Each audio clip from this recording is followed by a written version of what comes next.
If you work as a manufacturing facilities engineer, installing a new piece of equipment can be as complex as the machinery itself. From prep work to alignment and testing, it's your team's job to put it all together.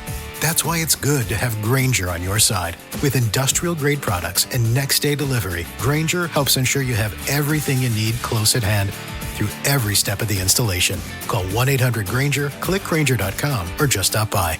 Grainger, for the ones who get it done. Blog Talk Radio. The following broadcast is brought to you by the iGolf Sports Network.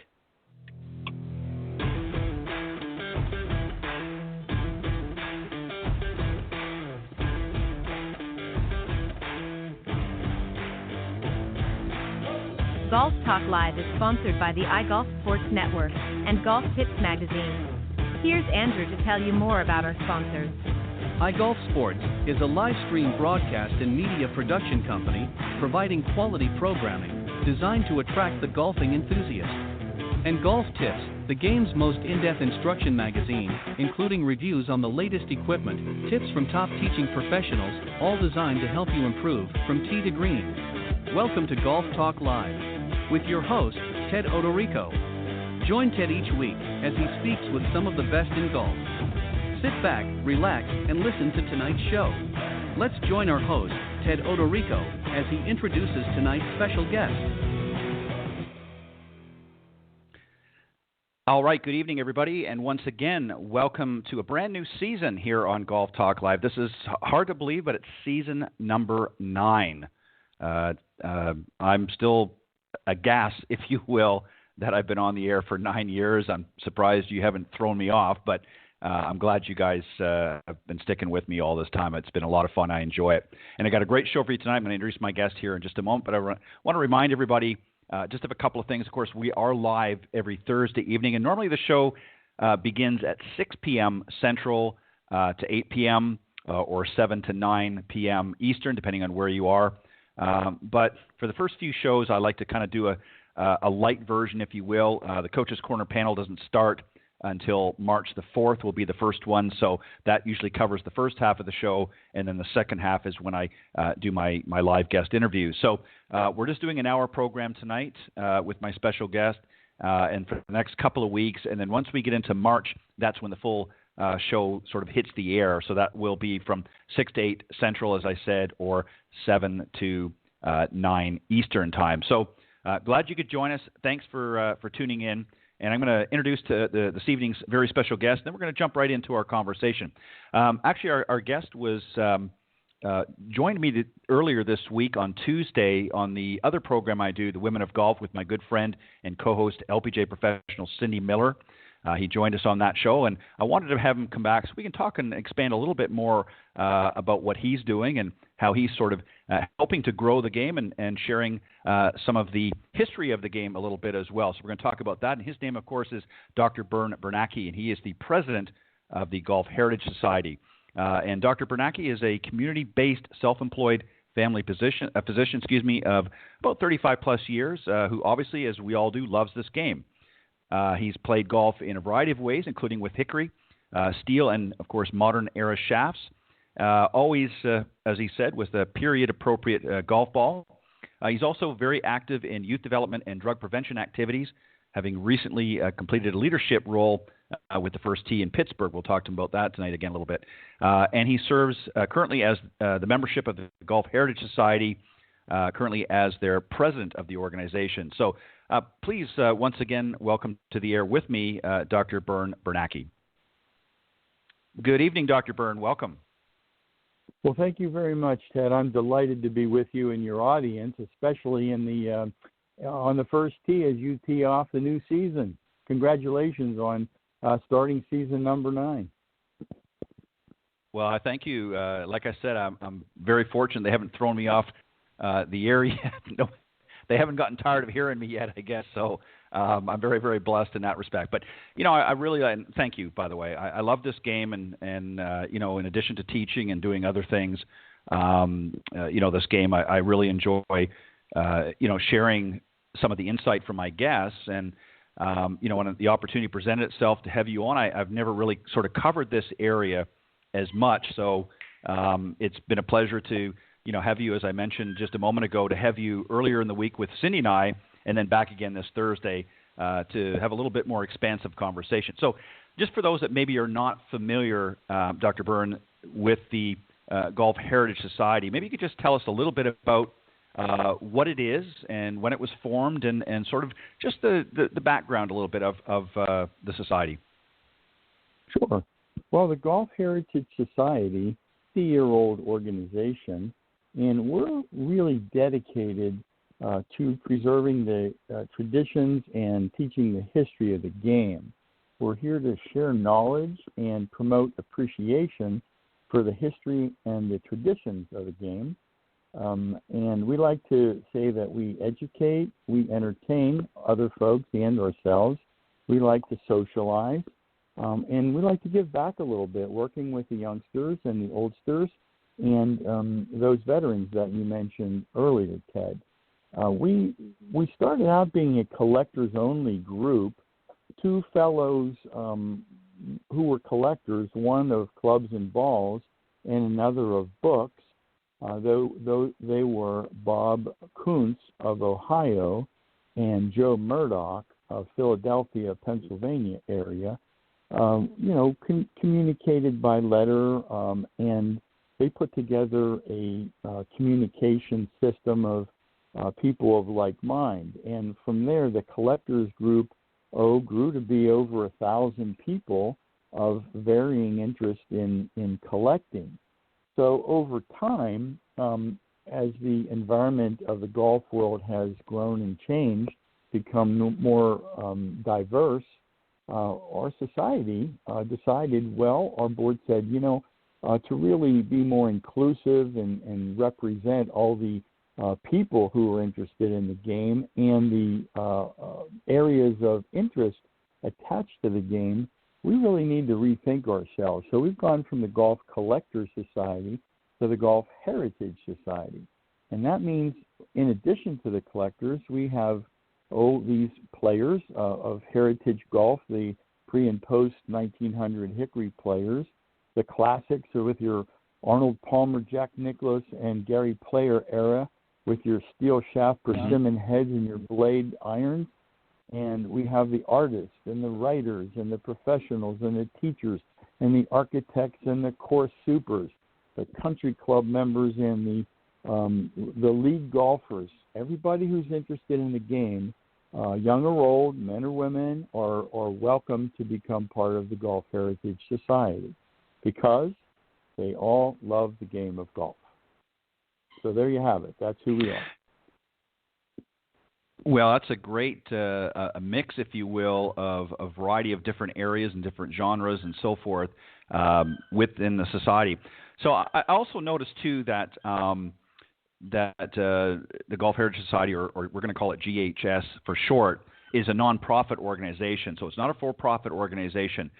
Is it essentially self-funded? Is that, what do you do? Do you have different projects throughout the year to raise funds to help be able to do some of the things that you do, or maybe you can give us a little better idea of how that works? Right. Well, thanks, Ted. Yes, we depend heavily on our membership. We have a dues, and we are also developing other revenue streams. We have a couple of opportunities to share with folks and have sponsorships. We have gatherings, and we have an annual meeting. And we have donors and sponsors and contributors to drive the idea of what we do and get behind some of the initiatives that we do and are in process of development. So we are very fortunate to have a growing membership. We've gone from 750 about a year and a half ago, and with the name change and the breadth of the organization broadening, we are really pushing 1,000. And I just talked with one of our recent board additions, Taba Dale, who's a writer, golf art expert, and golf travel director. Teba brings a lot of ideas to our society, and she's connected me with several of the women in golf organizations, and I look very much to having similar conversations as this one, to exploring how we can invite that group and other groups like that to join us. So as we are able to provide services and communication and education, people are more likely to want to jump in as a sponsor and help us financially become more and more sustainable. You know, it's interesting.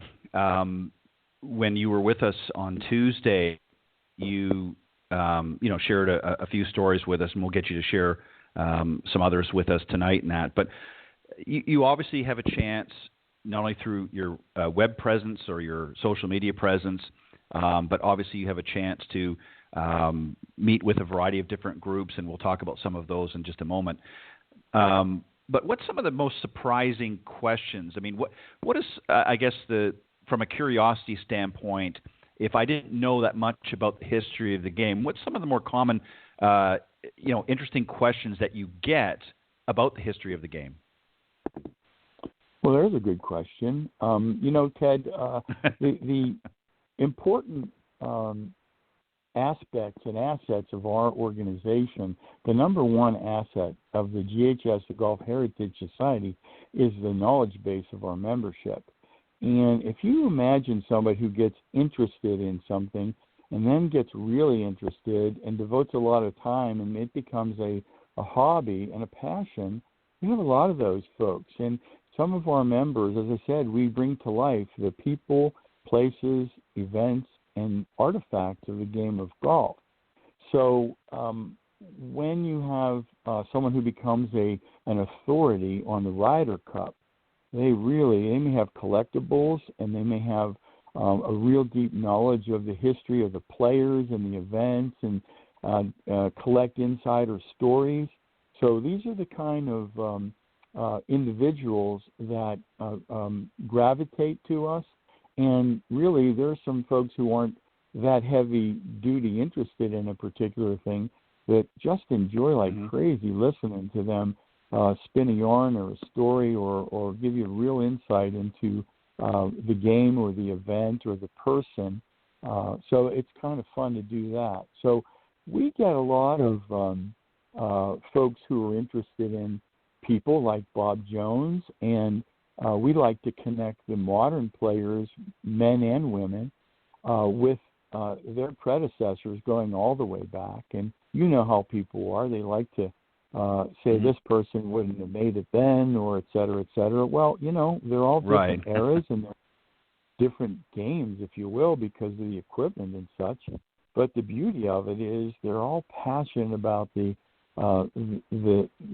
play and the traditions and the culture and the respect that goes along with the game of golf. So I don't know if that gives you sort of a paintbrush picture, Ted, of who we are and how we do it.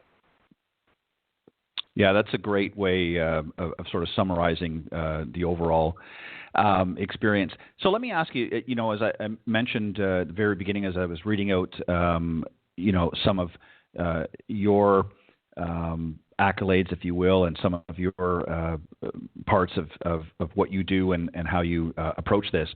I mentioned that you actually play the game in a variety of different ways, including with some of the old hickory-style clubs and right up to what we see today out on the PGA Tour.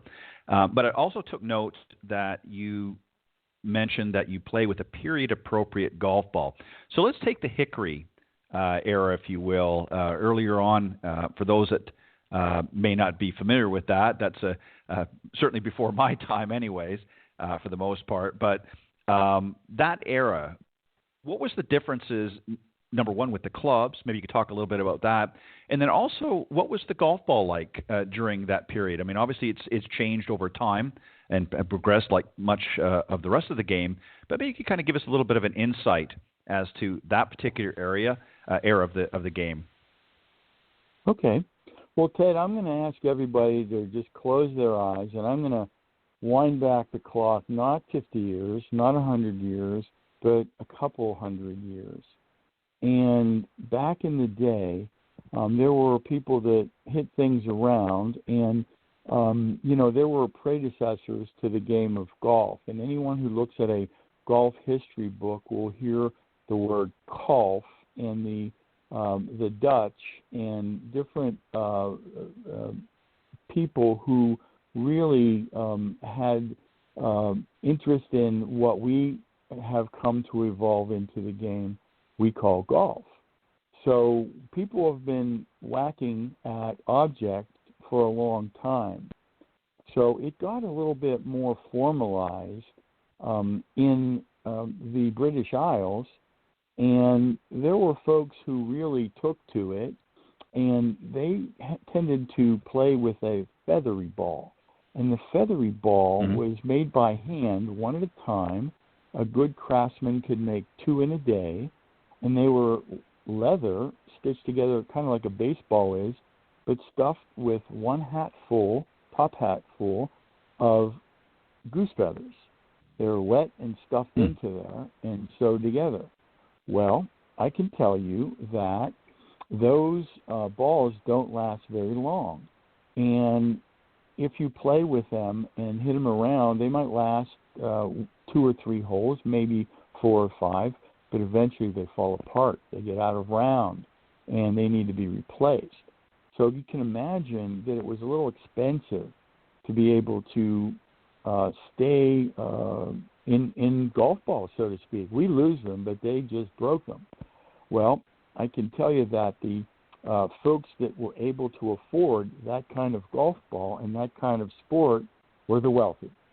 So the pictures that you see of the societies with the red jackets, etc., they represented the early formal game of golf. In golf, it was only when certain folks who caddied for those wealthy players, some of them were club makers and some of them were feathery ball makers, they saw the packing material, which was put together on ships to prevent breakage, etc. And those strips were made of a sort of a firm material, packing material, which we now know is gutta percha rubber from Malaysia. And when you would break off a piece of that and form it, you could form it into a sphere, and you could start to whack that around kind of like a golf ball, only it wouldn't break so easily. So the game evolved into the caddies hitting those around and starting to understand that as that ball developed, it was smooth, and then when you nicked it around, it would go straighter. And before you know it, a lot of the people in Scotland took up this game. Now, if we all think about in America our passion for the game of baseball and how we as kids played out front, we might have played stick ball, wiffle ball, whatever kind of ball, whatever way you played it, however you played it, it was passion about playing that game of baseball or some form of it. Well, in Scotland, when this little gutty ball got to be going, the folks would play a 1-hole or a 2-hole, wherever they had space for, and they would play it like we played baseball in the backyard or on the front street. And that is why Scotland were the folks who really immersed themselves in this game and are known as the people who are the society that really took up the game of golf. So that ball, the gutty ball, was the ball that people played in the pre-1900 era with the smooth-faced, heavier irons. And then as the balls became more refined, they were pressed and molded and had a different flight pattern. And that lasted till the turn of the century. And if I can continue to tell you that a man named Haskell really had his name attached to it, but many people were trying to produce a better ball that would go farther and straighter.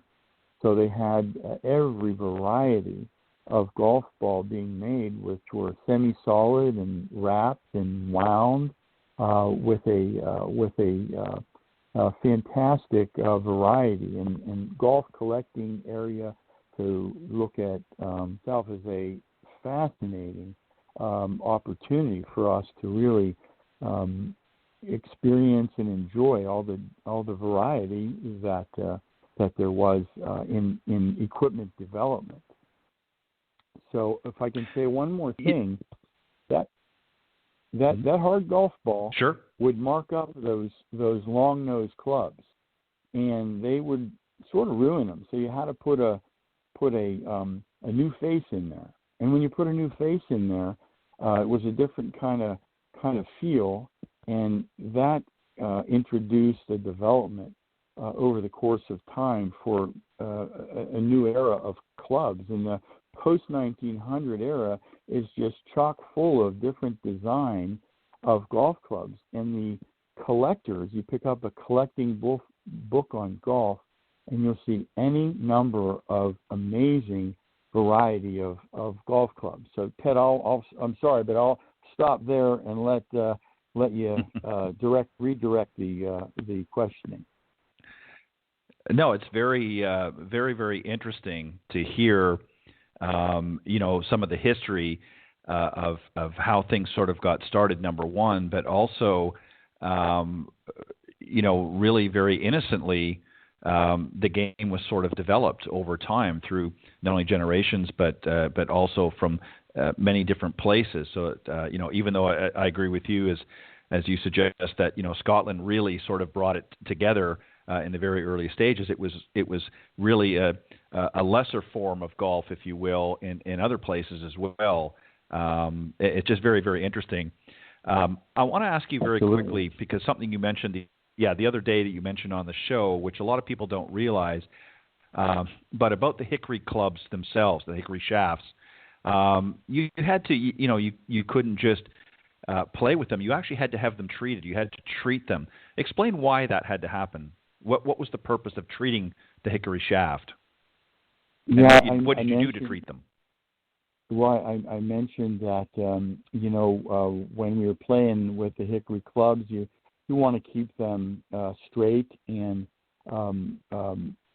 you nourish them by putting a little oil on the shafts. And the clubs, the older clubs, which were handmade before we had stainless steel, they would rust. And one of the jobs of the caddy was to maintain the clubs so that the shaft was kept, the grip was kept, and you never wanted to hand your player a club that had any spot of rust. So at the end of the round, you'd rub it out with sort of an emery type cloth and put a little oil on it and make sure that it was stored just so it was ready for use the next time in play.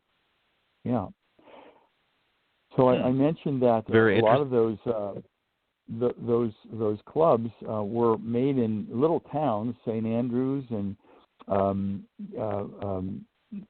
just different little towns in England and Scotland. And a lot of those club makers came over to this country and became professionals at a lot of our golf clubs. And those clubs would come over as well. And one of those sets of clubs wound up in West Virginia, up on the hill at Oakhurst. And someone said, "What's that?" And the gentleman said golf clubs, and they wanted to know more about it. So a group of farmers got together, and they made 6 holes up in Oakhurst, West Virginia, and they got to have a lot of fun, and they played for a medal that they called the Oakhurst Medal. And in America, it was the first medal that was played and contested for in the United States, 1884. And that medal now is on display in the USGA Museum with a complete story in much more detail than we have time to talk about today. How about that one, Ted? It's very interesting because I've noticed over the last several years a real interest in a lot of folks wanting to play that sort of a more traditional game, and from that era particularly, you see a lot of hickory tournaments popping up all over the place, and I think obviously there's a certain nostalgia for wanting to understand the sort of the roots of the game and how it was developed, but I think it's a different type of challenge, because obviously, when we look at the modern equipment today and game improvement clubs and things like that, the technology has gotten such that even a less accomplished player can still hit a pretty good ball. But those clubs back in those days weren't really as easy to hit as they are today, were they? Well, I've had the pleasure of attempting to play the game with a feathery ball and older clubs, and I've played gutty ball tournaments and fun. The very first thing to say is we do it for fun. We do it for a new experience. Mm-hmm. Yes, we still love our modern game and going out with our usual buddies, but some of us, have that intrigue that we like to find out more about what it was like back then for real. So once you hold one of those old clubs in your hand, the next question is, well, what would it be like to play them? Yeah, and our first tee kids, that's commonly how they get interested in it. Yeah, and I want to talk about that. You've, as I mentioned in the opening comments, you've worked with the First Tee of Pittsburgh. Tell us a little bit about, I know we talked about that on Tuesday, but I want to share with this audience, being different, a little bit about how you got started with the First Tee and what were some of the things that you've done with them. Well, Ted, I live in Pittsburgh, and I'm a city kid, and I live about 3 miles from the municipal golf course at Shenley Park. And I played there as a kid. I'm 68, so I started when I was age 9.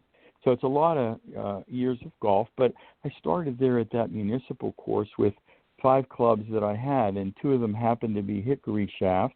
I didn't know hickory from steel from anything. I just wanted to go out and bang it around. So over the course of time, I enjoyed playing there. And it so happens that the First Tee has a headquarters. The First Tee of Pittsburgh uses that particular golf course as its flagship. And I've been blessed to be involved with the First Tee of Pittsburgh. I mentioned to you, Ted, and to Cindy, that I'm a family doctor, and we all know that, we're suffering through the COVID scourge.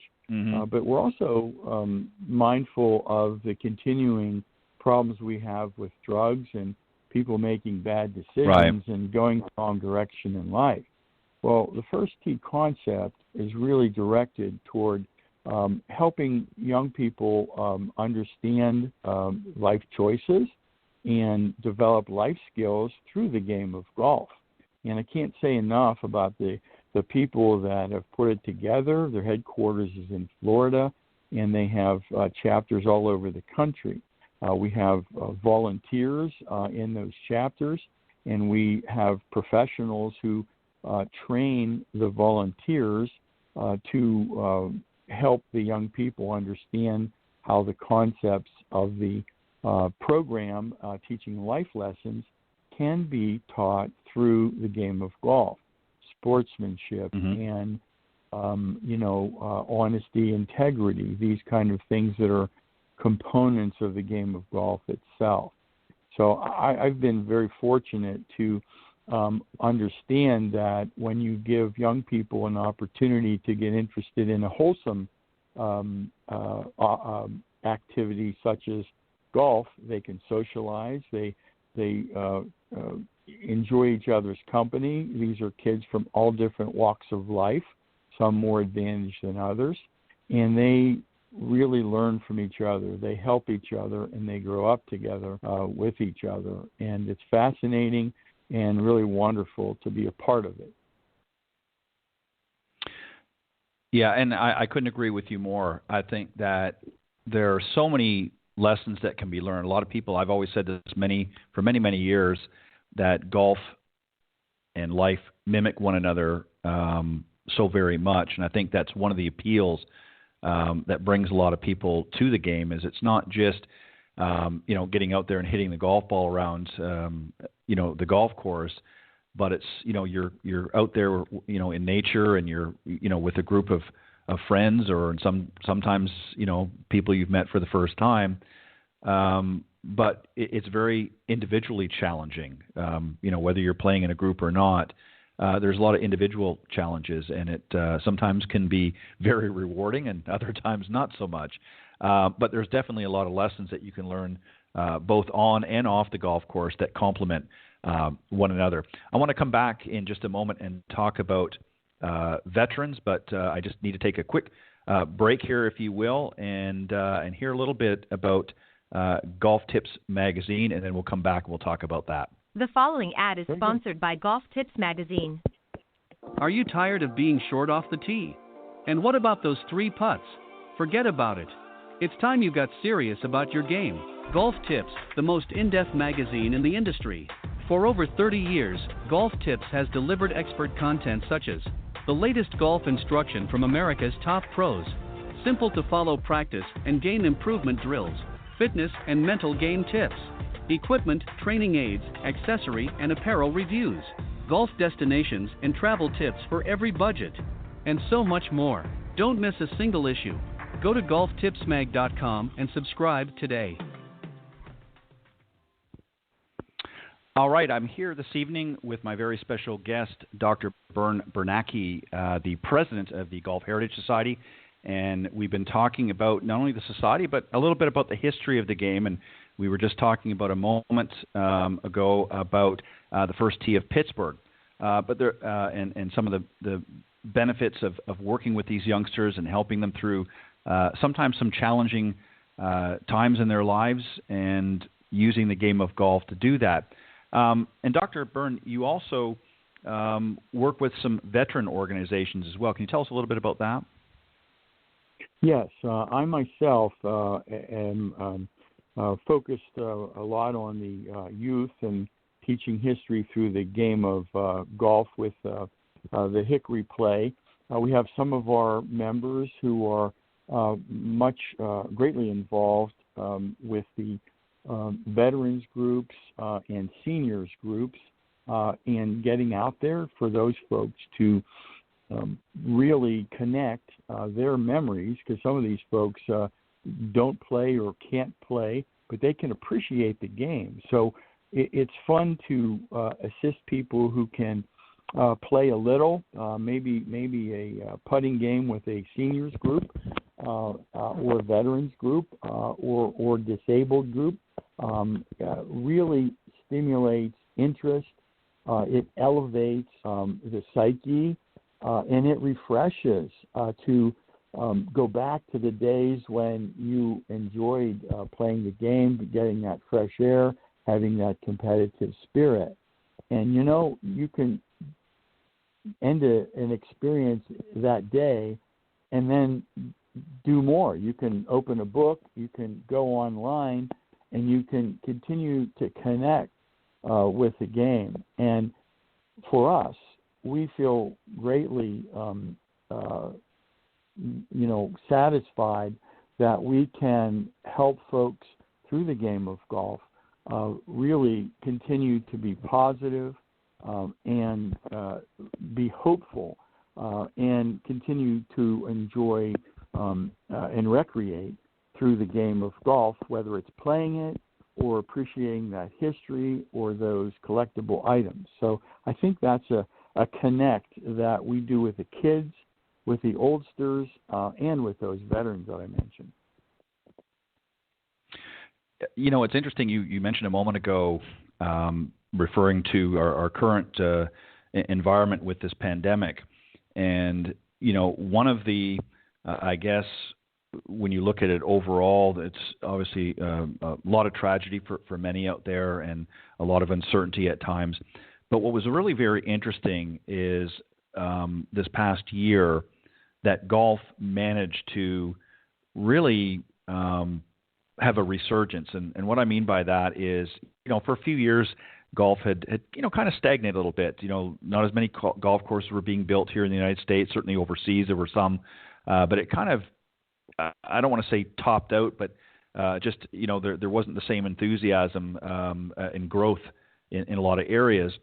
And obviously because of the pandemic, a lot of folks were either forced to stay indoors or were very limited. And golf was one of those, I guess, shining lights, if you will, and a lot of individuals were able to get out and play, not the ones that traditionally played, but a lot of new people as well.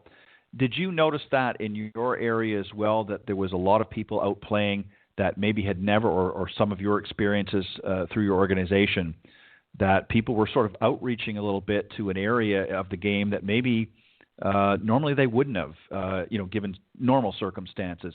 Did you see that, and what were some of the opportunities to share the knowledge about the game did you do, while we were going through this? Well, Ted, you're absolutely right.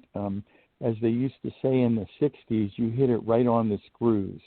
The COVID era has both driven us inside, and we're kind of secluded, and we have some of us been able to escape and get out onto a golf course because it's okay and it's safe and there's fresh air. So first I'm going to talk about that the surge in new players is wonderful, and helping people appreciate the game for its beauty, its social aspects, its recreation with good old-fashioned fresh air and sunshine is just great. If you live in a climate that it's a little cold, like it is in Pittsburgh right now, about 22 degrees. Right. I won't be playing golf tomorrow. I might go skiing, but I will tell you that I will be online on our Facebook page putting on some Valentine postcards and referencing some fun things of collectibles, because I know a lot of folks are shut in and they would really like to go to a website like ours, golfheritage.org for the Golf Heritage Society, or our Facebook page, and see cool stuff. And we're gearing up for the Pebble Beach AT&T, and we're excited because our members are pulling things out.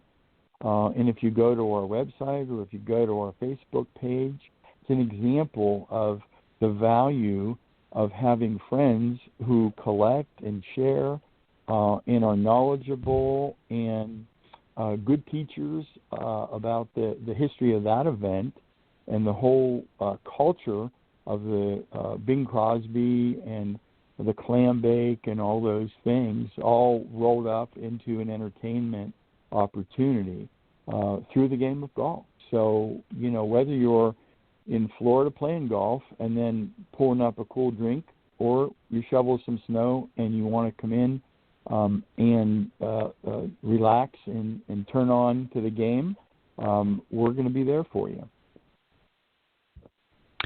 Yeah, and we talked the other day a little bit about how the importance of really this sort of next generation, not just everyday folk, but even those playing on tour really need to have a good understanding of where the game has come from, and not just the last generation that they may be familiar with or may have watched on TV, but even earlier generations, to understand, as I touched on, particularly with women's golf, most even many of the young girls coming up on the LPGA right now, or the Symetra Tour, which is their sort of feeder tour, really don't know who the original 13 women that started the LPGA and really don't know a lot about their history. Unfortunately, most of them, of course, passed on. There's only, I believe, one or two that are left. But, I think it's important to understand really the roots of the game, particularly for the women, where it started and for them, and how they've gotten to where they are now. So I think that's really important, and obviously organizations like yourself that not just sort of foster the understanding of the equipment side of it, but also the history of the game. I wanted to ask you a question because you mentioned something when you were talking about the AT&T Pebble Beach, Pro-Am, and of course that's always been a favorite event early in the season because it draws a lot of celebrities and that. Why do you think, given as difficult as this game can be, and I think we can both attest it can be very difficult, why do you think it's so appealing to so many people, particularly, we see a lot of celebrities over the years. You mentioned a few a moment ago. What do you think the appeal of golf was to so many people, given the difficulty of the game? Well, when someone's new at it, they'll hit the ball and it'll roll on the ground. And I think when they get the ball in the air, that's a big help, and it goes a little farther, and it takes a flight pattern. But when you hit that 7-iron into the sky against the blue sky, and you see it travel, and it goes pretty close to where you wanted it to go, I know everybody in your audience right now is saying yes. Or when you chip that ball, it bounces where you wanted it to bounce on the green, and it rolls along and it drops into the cup. That is, it's gratification and it's affirmation, and we all want that. That's what takes us. It's funny that you say that because, it's funny that you say that, Dr. Bern, because I know working with a lot of my corporate clients, there's been days when, they'll get frustrated. They're just, nothing's working. And exactly what you said, they'll hit that one shot, whether it's their 7-iron or what have you, and everything just seems to, the stars aligned and everything just seems to go right. And it's like, well, I guess I'll be back next week. At one moment it looks like they're going to quit the game, and the next minute it's like, I'll see you next week. So you're right. I think there's just a sort of an affirmation and just a feel-good moment when things seem to go right that sort of attracts a lot of people. Because I can remember, for years, Jack Lemmon, of course, who played at the AT&T Pebble Beach Pro-Am for many, many years, struggled for years just making the grade, but he came back every year, and he just loved the game so much. And, so I can understand, somebody like that just, wants to give to the game and wants to do so much for it. And, right to the moment that he left us, left the earth, he would play in that tournament, even if he didn't make it, he'd do his, he'd do his best. So the other point that I thought of as you were talking is that when you work hard, and we all do, and you're focused on something, you need to recreate. We call it recreation. It's recreate. So when you get out and get the fresh air and you practice and you get it right, it's reinforcing that gratification. Not that we all need to shoot par, but that we need to go out and do something for fun and do our best, and literally leave some other things behind for a while and then be able to come back to our lives. So I think these entertainers, they work hard and they practice and practice, whether they're a dancer or a singer, and we can all relate to those kinds of things, so that when they have an opportunity to be out there and celebrate with the other people that love this game, it's beautiful. And Pebble Beach is noted for that interactive nature, for sure. When you at some point you developed a strong interest about the history of the game, what was some of your earliest memories that really drew you to that? What were some of the things that really made you sort of stop and say, wow, I didn't know that, or I really want to learn more about that? What specifically do you recall earlier on as you were starting to unpack, if you will, your interest in the history of the game? What was it specifically that resonated with you? When you're my story, and I'm sticking to it, I was in an antique store with my wife who was looking for a particular object, and I was looking up at the ceiling, and she noticed and said, well, Bern, why don't you look for something about golf?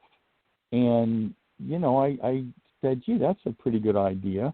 And about 25 years and several thousands of dollars later, Here we are. But when you see a bunch of clubs in a basket or in a corner in an antique shop, and you look at them, they may be old and they may just be dirty. But every now and then, you find something that speaks to you. And early on, Ted, I found one of those clubs, one of those hickory clubs with a handmade, and on the back of it is a lot of information. We call them the clique mark, and it's the maker's mark. And it's the stamp that's pounded into that handmade club that said, my shop, and I made this. And, there's the Stewart and the nickel and the Condi and several kinds of those. And it may have an area where it was distributed in the town where it was distributed, or the pro shop and the pro who distributed it. So a lot of these clubs, Ted, they tell their own story. And the older the club, the more interesting the story may be. So I started to understand that. And when I found out that there were people who got together and banged these things around, I started to learn from them. So when we get together, the Golf Heritage Society, and we gather, we have trade shows, and we show some stuff, we trade, we sell, we invite the public, and there's any number of opportunities to learn.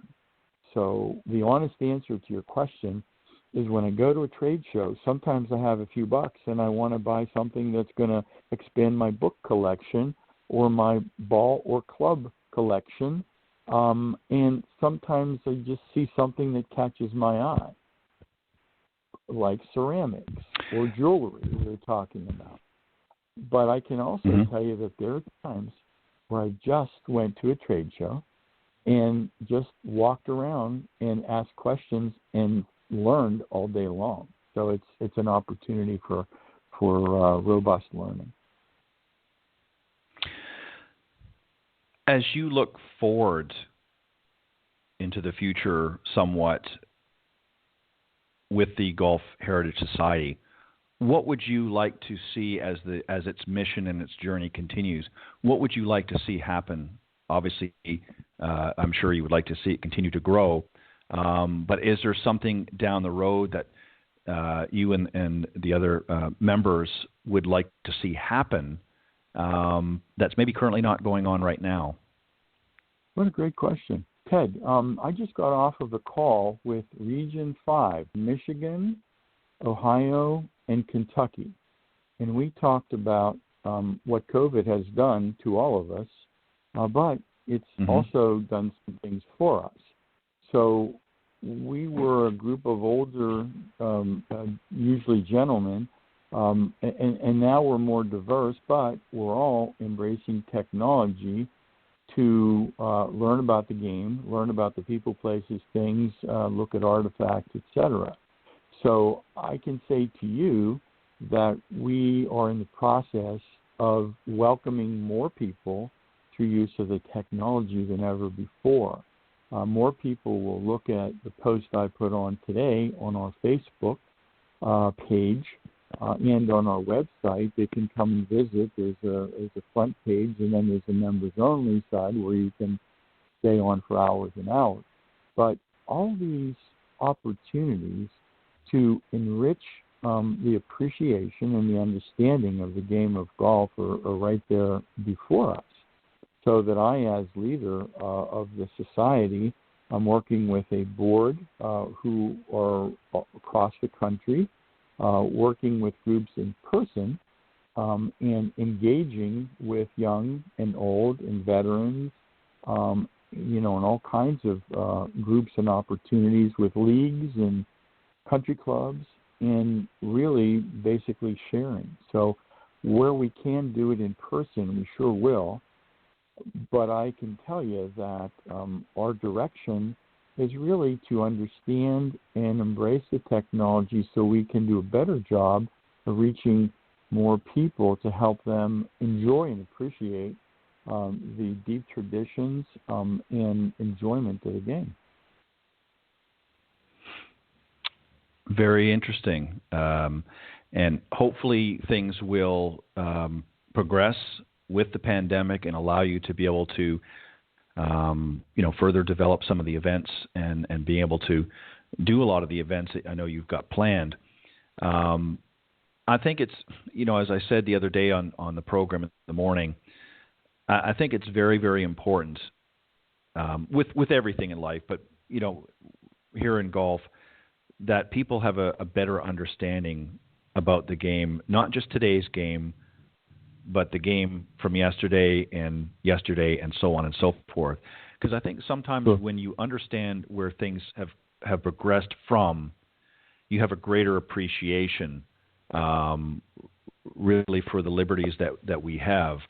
And, I think sometimes we forget and we take advantage of what's available for us right now without really understanding not so much the struggles. I mean, that's part of it too, but just the journey itself. I mean, when we look at players like Arnold Palmer, Nicholas, and Gary Player on the men's side, and then the Nancy Lopez's and so on and so forth on the women's side, they were earlier pioneers, certainly when I was growing up, and there's many before them even. I think sometimes when you understand what they did to really spur the growth of this game and the interest. I mean, Arnold, bring it to television as an example. Before then it was kind of limited to country clubs and a few social circles, but now it's become more mainstream and international now. It's even gone that much further now. It's not just here in the United States and Canada. It's all over the world now, and it's growing and growing in many nations that it's never been before. So there's not only a great history of the game, but it's developing a new future of the game as well. And I think that you really have a great opportunity to work hand in hand with that. And I think it's very, very unique, the opportunities that you are able to pass on to the next generations through programs like the First Tee and also many of the veteran programs as well. Are there some other areas that you're looking to expand into as well that maybe you could touch on? Sure.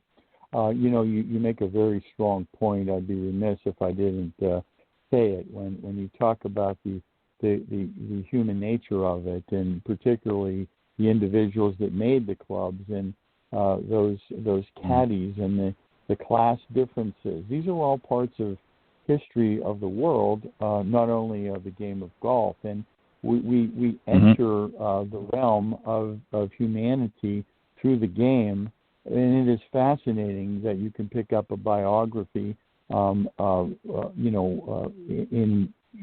one of several centuries, and really appreciate how they played the game, or how they appreciated, or how they strived to be able to achieve success. So there's any number of offshoots to start with the game of golf, go into human nature, and come back to the game of golf.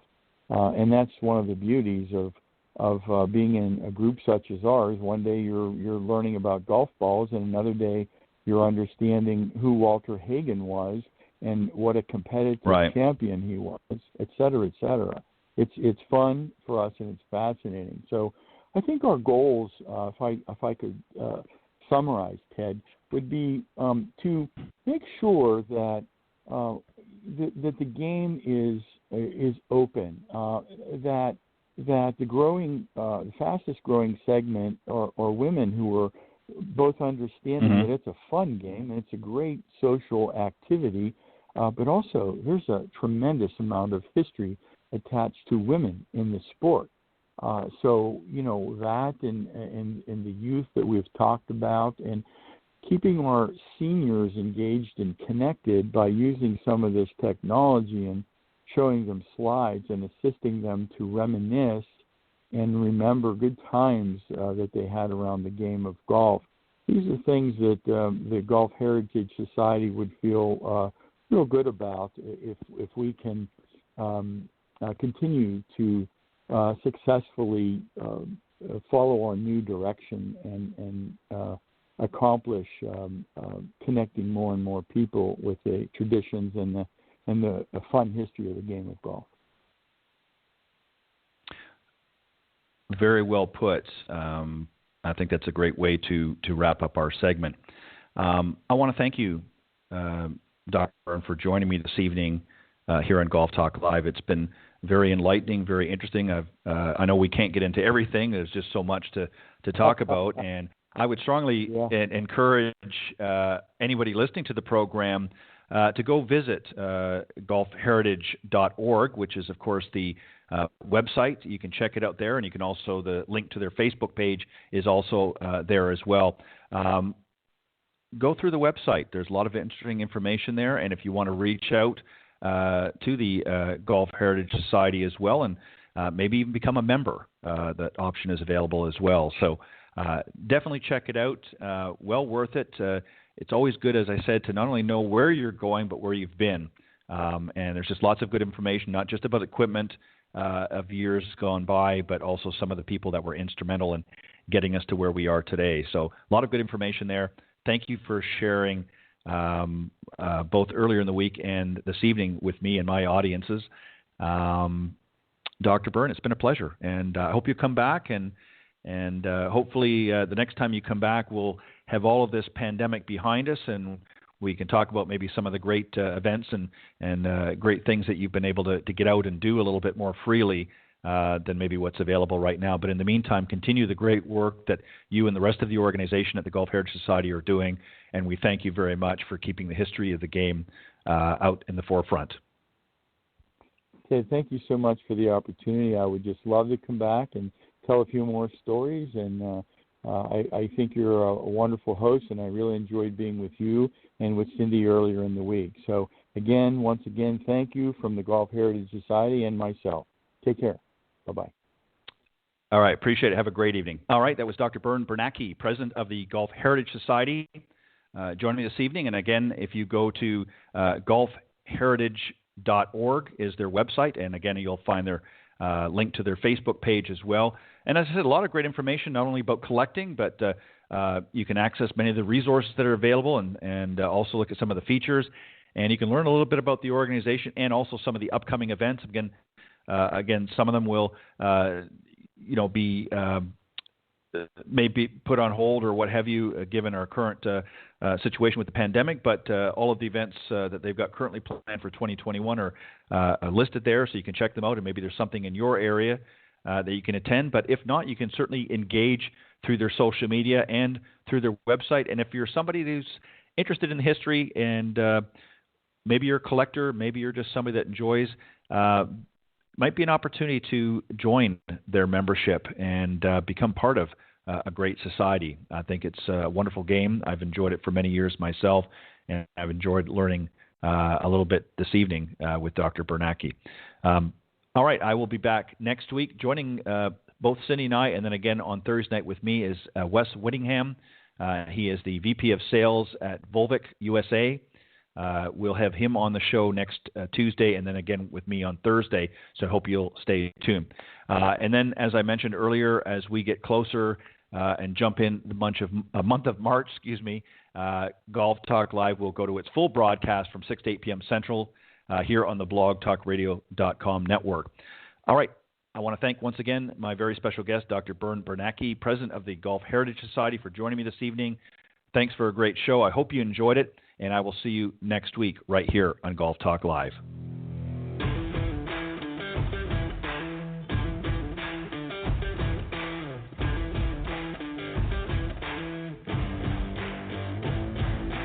Thanks for joining us. We hope you enjoyed this week's broadcast of Golf Talk Live.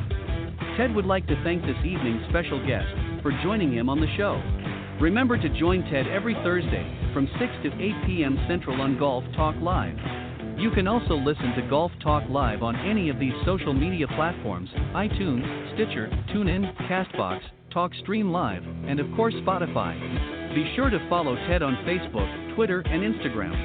If you're interested in being a guest on the show, send an email to Ted at ted.golftalklive@gmail.com. This has been a production of the iGolf Sports Network.